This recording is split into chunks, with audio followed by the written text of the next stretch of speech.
Thank you so much for your time, though. I really appreciate it. Thank you. Of course. Thank you for having me. Well, I'll just jump right into it too, because I know obviously you probably got lines of people waiting to talk to you. So you obviously you have your director Lauren Hadaway there to help with a lot of the techniques, and she was very much in the sport herself when Yeah. she was in college. But quite like Dahl, did you kind of take what she said and then looked into it yourself, did some more research, and kind of tried to come back showing her that you maybe even knew more than she thought you did? It's funny. I knew absolutely nothing about rowing when I signed on to the movie. All I had kind of had as a reference was Social Network, which I think a lot of people have as, their reference of rowing. And I really started from scratch, which I think was actually to my benefit because Mm. I had no preconceived idea of what it was or what I was about to be doing. Lauren set me up like basically immediately after we had coffee together to at the marina, and I was rowing every single morning. And we started with once in the morning at like 5 in the morning until 8, and then graduated to 2 times a day. And every day I was working out with my weights trainer, Beck Wilcock, to get my body in physical shape. So that way I looked the part as well, because I also had another thing going against me, which is I'm 5'4". Most rowers are like 5'7", 5'8", 5'9". Like Mm. tall people are rowers. So, and so even though Lauren was like, we're fudging it a little bit in the script, like your height in the movie is technically 5'6", and I'm like, great. Um, but like in actuality, the amount of muscle that I had to gain in order to look like next to the girls that I could feasibly keep up in that boat Mm. was like 10 to 12 pounds that I ended up gaining. And techniques on a daily basis. I mean, Lauren was so helpful. We would warm up on the erg together. She would sometimes, I mean, she would always be dressed in like boots and jeans, but she would sit down on the erg next to me and we'd warm up at the start of the day. And then the coaches at Trent University where we filmed were incredibly helpful. I mean, they took me out in boats with the girls or on singles and coached me once I got up to Canada. They also gave me access to their tank, which is like basically like kind of in the Social Network. I'm sure you saw like that bit. It's like a like pool on both sides and then like a slide basically. Mm. And so you're basically just rowing in these like pools of water, which I would go and use every single morning for an hour to 2 hours. And then I would do weights at the end of every filming day as well. But I really felt so supported, not only by the coaches, but mainly by the girls that they hired, who were all real rowers who we wouldn't have been able to make this movie without. Because they were giving us tips and like Amy and I constantly and helping us with our form and giving us notes on kind of like how to deal with the blisters we were all actually experiencing. And it was like from that, we started to implement some of those things into the movie. Like the wraps on my hands were something that we added later because Oh. I started getting really bad blisters and didn't really know how to deal with them. I mean, they were hurting so bad while we were filming. And Lauren was like, I know some girls that used to wrap them. And so the girls taught me how to wrap my hands properly. And then that just became a part of like the character as we move forward. you know, like, this is definitely one of those movies that after I finally see where it ends up, I have so many questions about kind of your vision of the character herself, because I start to wonder if maybe her, I don't know if I should say shyness or maybe reserved nature early on is almost a ploy to kind of throw other people off, or maybe she's just trying to gain her footing. Hmm. Well, something Lauren and I spoke about a lot is like Alex is a sponge. Mm. Like everything she's doing is taking everything in. When she's at the first novice class and she's looking at Jamie and her hair, she's taking in that hair. She's like, this girl's cool and I want to look like her. And then the next time we see her, she's wearing the same braids. They obviously don't look as cool, but like, but in that same sort of realm, it's like, sort of like she's trying to look the part to be the part. So she's starting to see kind of like what she can do that will put her in the next kind of bracket and then the bracket above that and then above that and above that. So her shy, I never saw Alex as being shy. I think when you see her at the frat party and she's like telling her friend to drink, I always Yeah. thought that Alex was somebody who was more observant and is just too busy thinking about what is going on in her own head. She has a list of things that she needs to get done while she's in college, like one night stand, check. She needs to like, get her good grades so she can keep her scholarship, check. Like all of these things are kind of like in her head constantly. And I think Lauren did a great job with the sound design where you feel at times that you're literally in her head. And what's funny is like all that's in there is like rowing stats or physics equations or legs, bodies, arms, bodies, legs, legs, bodies, arms. It's like all of this is all about the obsession of where she is in her life and kind of the direction that she's going. So I don't feel like it was necessarily being shy. It's more Yeah. that she's very thoughtful and she's too consumed by herself, by her own thoughts to be interacting with the world around her. She's not present. But she does have that cutthroat nature about her. Yeah. And, we don't get as much, we hear her stories about what she'd done in the past with some other people or some other situations. And then there's maybe, those quick phone calls with her mother. But we don't really get to see a lot of what kind of built this nature of her. Do you think it was something that was through her family or something that she's trying to prove to them, or is just herself? I think it's proving to herself. I mean, it's like in high school, which is referenced in the movie, Alex got to the top of her class just by the fact that she wanted to prove that she could. Like at first it was proving somebody else that she was better than them. And then it became like, well, now I'm just going to get to the top of the class. And in that same kind of sense, like with rowing, it's like I don't think she attaches to it because of trying to beat Jamie. I think it's like she sees Jamie as a threat in the sense that like she wants the same spot that she does. But at the same time, it's not about beating Jamie, it's about being the best. And um I felt like through Alex's journey as a whole and diving into her as a character, I was always, no pun intended, trying to keep my head above water because it's like she's so consumed by what's next on her list, like what record she has to beat, what goal she has to set, that it is this obsession. It is like there is no other option. And it's a very dark place to find yourself in, especially for a long period of time. um, and so I found that the best way that I could kind of, I guess, portray that or be in that was really to kind of like adapt that to myself while Mm. filming and like take on that obsession with rowing and really fall in love with the sport like she does. Do you, I'll put it this way, I guess, because I'm wondering if you think there is the ability for her to maybe change and grow out of that, though, because if I could pick a famous fictional character that I connect her to, and of course not through actions in any way whatsoever, I thought about Alex of Clockwork Orange actually, because I feel like there's no changing for her. I think it's more so that we don't always know what drives people. Sometimes people are going after something and you're like, I have no idea why they're even doing this. But there isn't always a reason, and sometimes the people doing it don't even know what the reason Mm. is.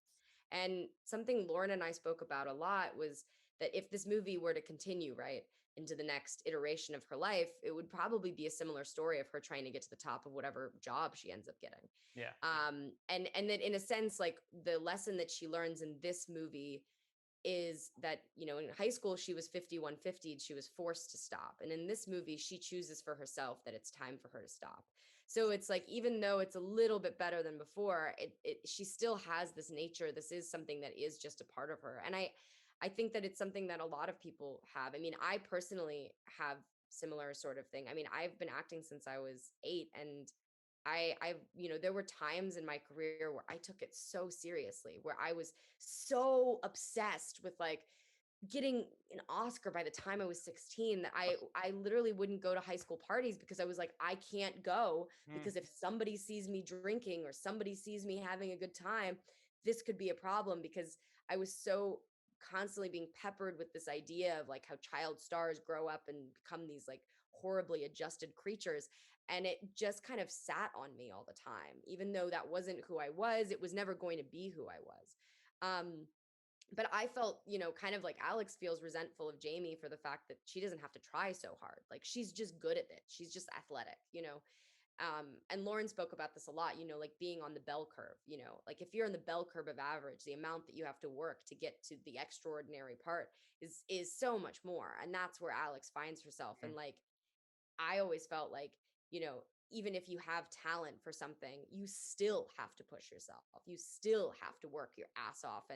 And I felt resentful often of people in my own age who I went to school with who had no idea what they were doing, because who else has any idea what they're doing at 16?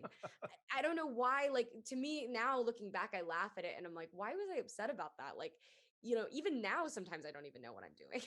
And it was just because I was so set on this goal that I felt nobody could possibly understand how, this was all that I needed. This was what I had to achieve.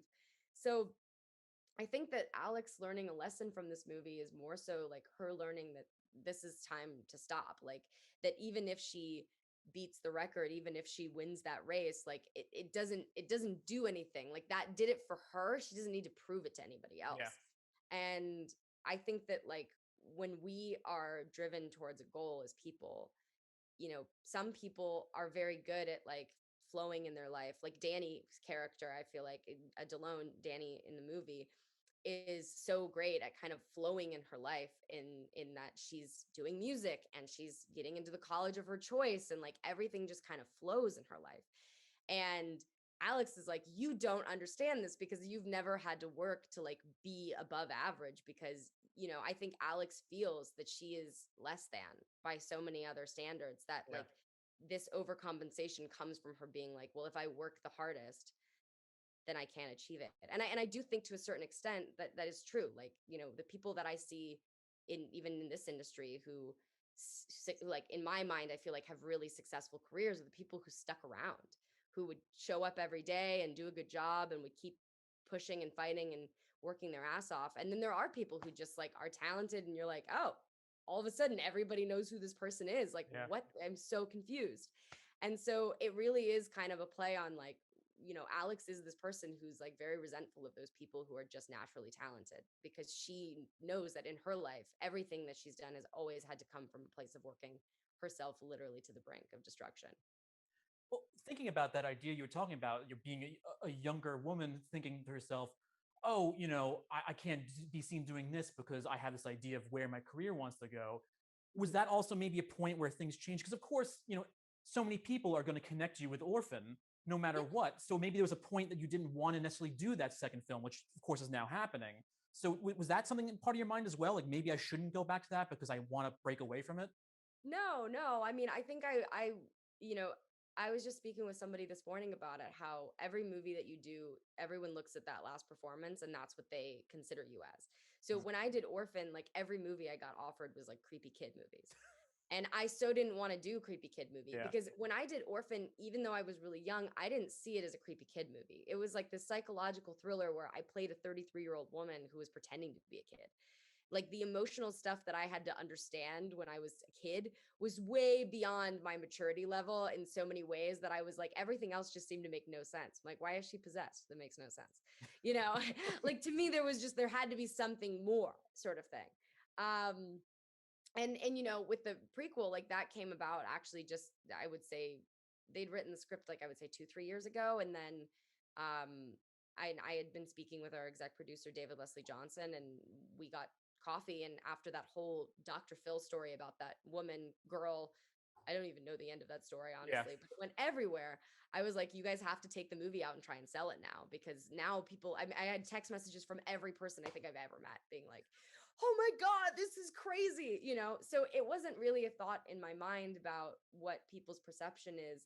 I think I care less about that now. When I was younger, I really cared about that sort of stuff. And I think it's because it's so peppered on you by, like, every time I would meet a journalist when I was doing interviews for Orphan, was like, you know, they would ask me like, how are you going to stay grounded? And it's like, I don't know. Like, I have no idea. I'm 10, and then when I was like 14, it was like every time I would meet people, they'd be like, well, how are you so well adjusted? And it's like, I don't know why that has to be a question. Like, sometimes people just grow up and they don't get involved with that sort of stuff, and other times they do. Like, everyone has their own journey in life. Like, and Alex in this movie, I feel like, she doesn't get involved in like any crazy drugs. She doesn't get involved in like destructing like everything around her. It's like her own drive is what drives her to literally break herself. It's like she Yes. implodes on herself. Like, someone literally drops a bomb inside of her chest and it just explodes her.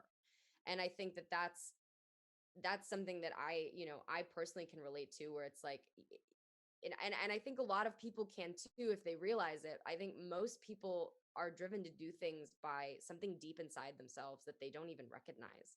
And they can't comprehend what exactly it is, and they can look on the outside and say it's because I'm trying to achieve this or beat this or do that. But ultimately, what is it that wakes you up every morning and gets you moving? That's you. Like, what is it that keeps you pushing? That's you. What is it that's telling you that everyone doesn't understand or doesn't get you? That's you. What is it that is telling you that you're not good enough, that you're bad, that you're not going to succeed? That's all you. And so I think that's something that I, learned, have continued learning. I think it's like a daily process, but I think Alex learns ultimately as well, or at least becomes aware of it in this Mm. movie, is like that she is her own, like she's the one holding the knife that is stabbing herself in the chest repeatedly. At the same time as she's the one giving herself the gold medal, nobody else. So, it really is like, for me, it's like, maybe she should just learn to drop the knife and just, be a little bit nicer to herself. But at the same time, it's very hard to do when you want to achieve something. And I'm sure you can relate to that. I think that's a feeling most people can relate to. It's like, ambition and grit and wanting to succeed in something is such a primal instinct that goes so deep into your psyche that you sometimes don't even know where it comes from. Yeah. It's just there. And it's very alive. And it's knocking at the door all the time. All the time. All the time. Yeah. Thank you so much for your time. I really appreciate it. Have a great rest of the day. Thank you. Have a good one. You too. Okay.